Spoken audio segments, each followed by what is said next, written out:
네, 조윤선 전 청와대 정무수석 비서관이 석방 넉 달 만에 다시 검찰에 출석했습니다. 검찰은 한 차례 구속영장이 기각됐던 전병헌 전 정무수석에 대해서도 구속영장을 다시 청구했습니다. 네, 관련 내용 두 분의 전문가와 자세한 내용 나눠보겠습니다. 이수희 변호사, 배상훈 프로파일러 나와 있습니다. 안녕하세요. 어서 오십시오. 안녕하세요. 예.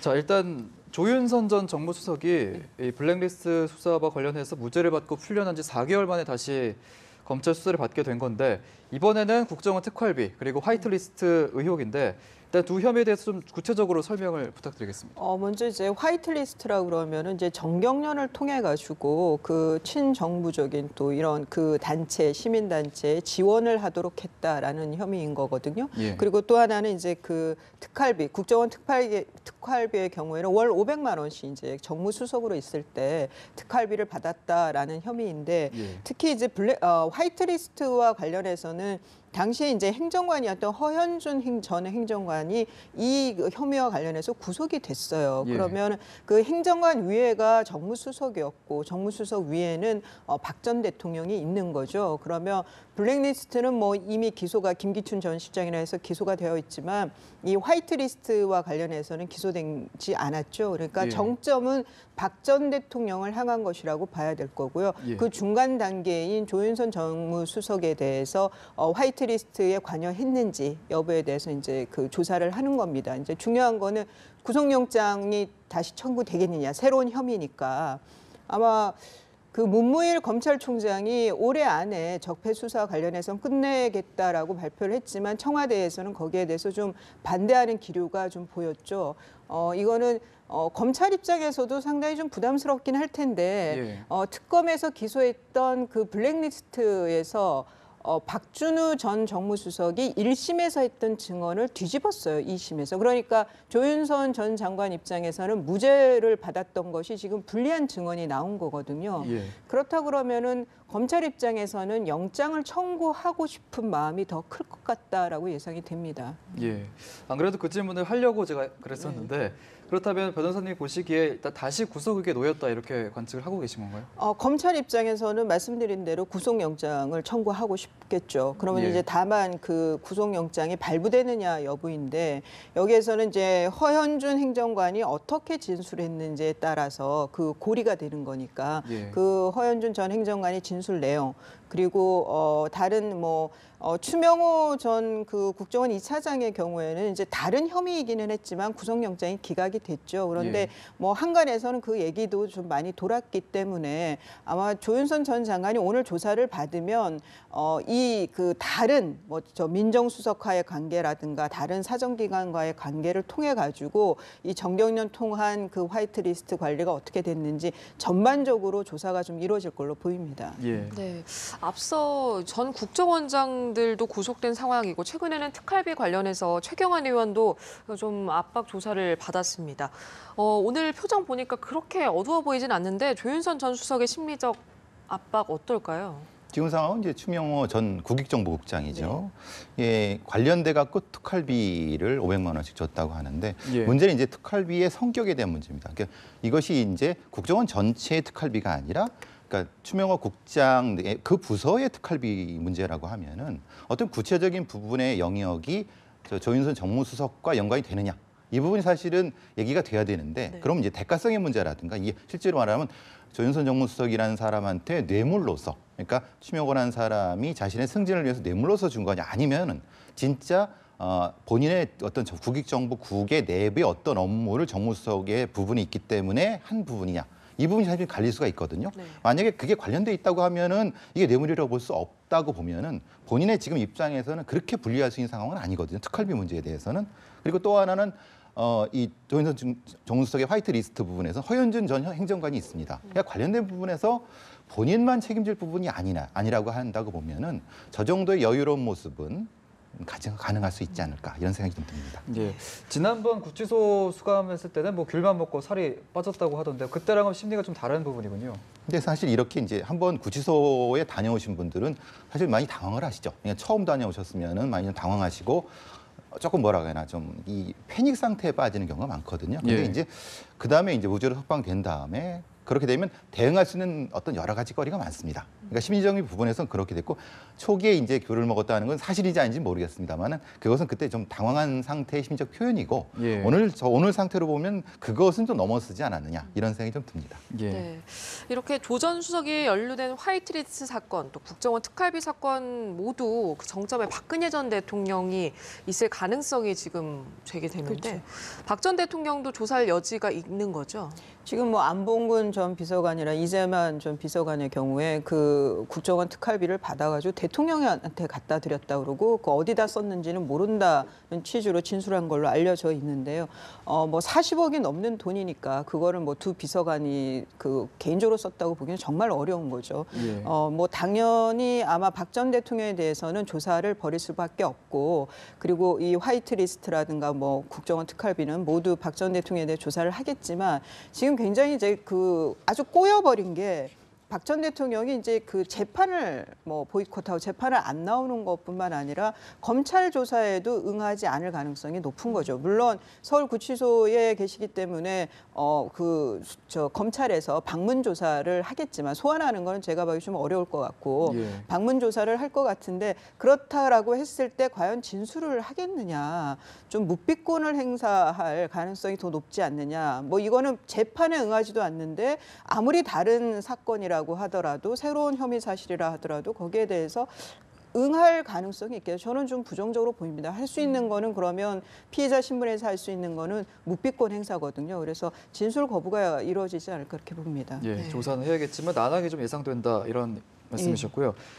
이전까지 이제 전 정권 실세에 대해서 얘기를 했다면 이제 이번에는 현 정권 실세에 대한 얘기인데 전병헌 전 수석에 대해서 검찰이 다시 구속영장을 청구를 했습니다. 좀 추가된 혐의가 있다고 하는데 설명을 좀 해주시죠. 이제 검찰에 출두할 때 두 번째 검찰에 출두할 때 굉장히 괘씸한 이 화가 난 듯한 얼굴 표정이었죠. 예. 그러니까 그 가장 최근에 일어난 게 지난 7월 28일 그러니까 정무수석으로 있을 때 그 e스포츠 협회 관계자하고 이전에 본인의 보좌관이었던 윤모 씨하고 찾아와서 그 PC방 사업을 e스포츠 협회에서 주관하는 거 관련해서 예산을 좀 증액을 했으면 좋겠다라는 부탁을 받고 예. 그 자리에서 기재부 공무원에게 전화를 걸었다는 거죠. 그러니까 문체부에서 원래 그 사업에 5억 원을 예산을 짰는데 기재부에서 그 전화를 받고 나서 20억으로 올렸어요. 예. 15억이 증액이 된 거죠.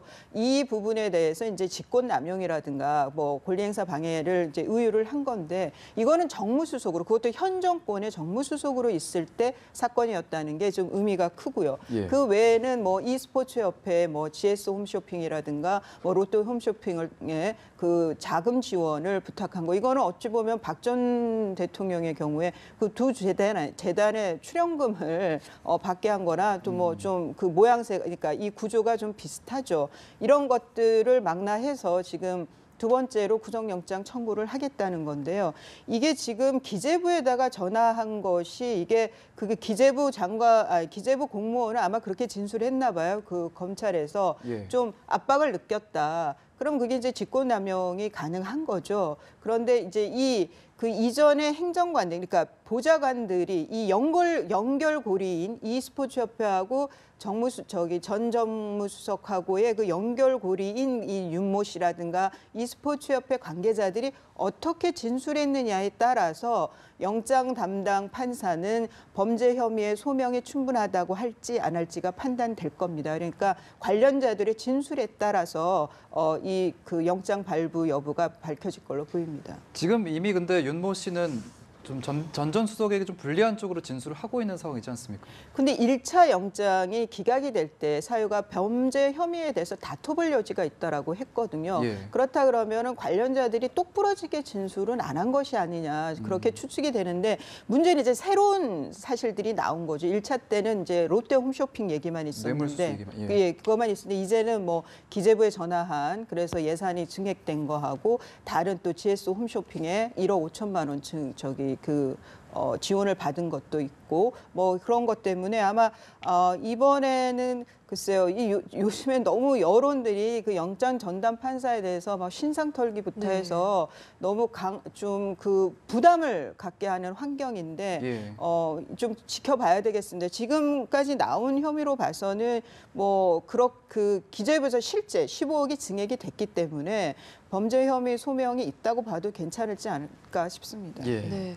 앞서 전 수석은 검찰 출석할 때마다 굉장히 당당하게 모르는 일이다, 비서관들의 일탈이다 이렇게 얘기를 해왔는데 이번에도 같은 기조로 일관할까요? 마찬가지입니다. 지금 상황은 다른 어떤 증거, 명확한 증거가 드러나지 않는 한 비서관들의 진술입니다. 예. 진술이라고 하는 것은 결국은 이제 비서관들의 일탈이라고 계속 주장하는 것이고 아주 뭐 흥분한 쪽으로 얘기하는 것은 결국은 비서관들 들으라고 하는 얘기라고 볼 수 있습니다.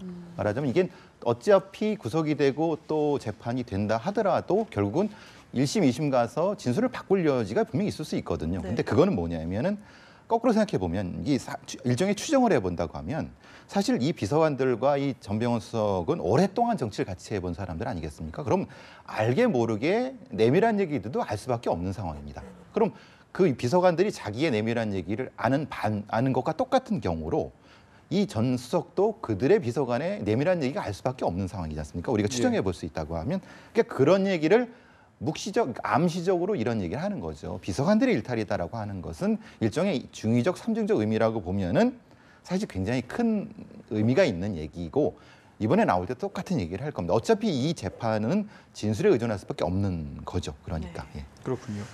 한편 검찰이 댓글 공작에 관여한 혐의로 김태효 전 청와대 대외전략비서관에 대해서도 구속영장을 청구를 했습니다. 그 전에 이제 김관진 그리고 임관비 두 사람에 대한 영장 기각이 됐기 때문에 검찰로서는 MB 정부 청와대 인사를 직접 수사해서 영장을 청구하겠다는 좀 승부수를 어떻게 보면 띄웠다고 봐야 될까요? 그렇습니다. 사실은 이 두 사람이 석방된 이후에는 좀 동력이 떨어지지 않았냐라고 예. 하는데 오히려 거꾸로 강공을 택했죠. 김태효라는 사람을 직공을 해버렸으니까. 근데 이것은 글쎄요. 일종의 추정을 해보면 문무일 검찰총장이 연내에 적폐청산을 뭐 정리하겠다는 이런 어떤 의중을 비치고 있는 상황에서 실질적인 수사진의 입장도 사실 부담 안 갖는다는 게 더 이상한 부분인 거고 그러면 이런 상태에서 길게 끌 필요 없이 바로 이제 이명박 전 대통령이 연결될 수 있는 사람으로 가고 만약에 영장이 기각된다고 하면 거기서 그 핑계를 댈 수 있는 거고 만약에 받아들여진다고 하면은 또 갈 수 있다고 하면은 직공이라고 하는 것은 바로 그거에 대한 이유가 아닐까 싶습니다. 예. 네. 또 다른 이야기도 한번 해보겠습니다. 어제 용인에서 또 크레인 사고가 발생했습니다. 3명이 숨지고 4명이 다쳤는데요. 올해만 타워 크레인 사고로 16명이 사망했다고 합니다. 이렇게 산업 현장에서 안전사고가 빈발하는 이유 중에 하나가 벌금 위주의 솜방망이 처벌이다. 뭐 이런 지적도 있거든요. 이게 이제 뭐 업무상 과실치사상죄를 의유를 할 수가 있죠. 이런 경우에도. 그런데 이제 보통의 경우에 그렇게 뭐 처벌이 크지는 않은 거고 뭐 업주 입장에서는 이런 일들이 벌어졌을 때 현장에서의 업주 입장에서는 좀 사업에 있어서는 타격을 입는 거는 맞아요. 하지만 지금 타워 크레인 같은 이런 경우에는 이 개인 사업자로 좀 움직이거든요. 타워 크레인을 이제 하나를 가지고 이걸 이제 사업을 하는 거죠. 뭐 크레인이나 아니면 레미콘이나 뭐 이런 이제 산업 현장이 좀 그런 현실적인 환경이 그렇습니다. 그렇다 보니까 이 개인 사업자다 보니까 본인들이 비용 부담을 안전 비용 부담을 좀 덜려고 하는 거죠. 그런 데서 나오는 좀 본질적인 이유도 있고요. 또 하나는 타워 크레인이 지금 현재 우리나라에 6,074대가 있다라고 하는데 이게 좀 갈수록 빌딩들이 건설 현장들이 높아지고 이러면서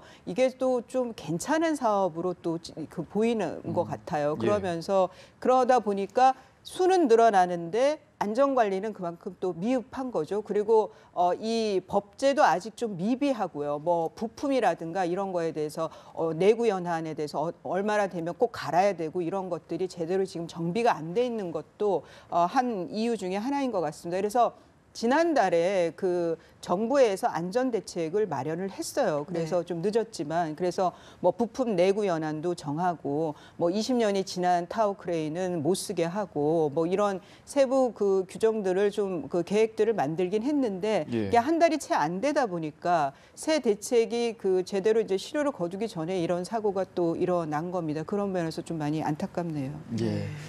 교수님, 어제 발생한 사고가 크레인 높이를 상승시키는 작업 도중에 이제 사고가 나서 신호수 그리고 작업자들 간의 의사 전달이 좀 제대로 안 돼서 사고가 난 게 아니냐라는 분석도 있거든요. 예, 지금 상황은 그렇습니다. 크레인이라는 게 사실은 처음부터 높이 있는 것이 아니라 낮은 상태에서 작업을 한 다음에 한 단씩 올라갑니다. 그러면 올릴 때에서 그 작업을 하는 사람과 그 밑에서 그것을 이제 수평을 맞춰갖고 봐주는 사람, 그러니까 두 사람, 세 사람이 이게 협업이 돼야 되는 부분인데요. 문제는 이게 아까 변호사님 말씀하신 굉장히 영세합니다. 개인 사업자이기 때문에 이걸 인건비를 더 추가해갖고 고용을 하게 된다면은 본인이 손해 보는 입장에서 인원을 줄이다 보니까 제대로 이것이 안 되고 있고 또 뭐 그런 어떤 장비들 같은 것도 무전기 이런 것도 안 되는 과정에서 그러니까 주먹구구식이죠. 그러니까 그것이 됐는지 안 되는 정확한 어떤 기계적인 판단을 통해서 한 것이 아니라 눈으로 대충 보고 이걸 돌리다 보니까 이게 결속이 안 된 상태에서 무너져 갖고 이 많은 사상이 되는 사실은 어떻게 보면은 인자라고 볼 수도 있는 이런 상황인 거죠. 아까 변호사님 말씀하신 것처럼 어떤 여러 가지 제도적인 측면이 좀 더 촘촘하게 돼야 되지 않을까 싶습니다. 네, 알겠습니다. 오늘 말씀은 여기까지 듣도록 하겠습니다. 지금까지 이수희 변호사, 배상훈 프로파일러였습니다. 고맙습니다. 고맙습니다.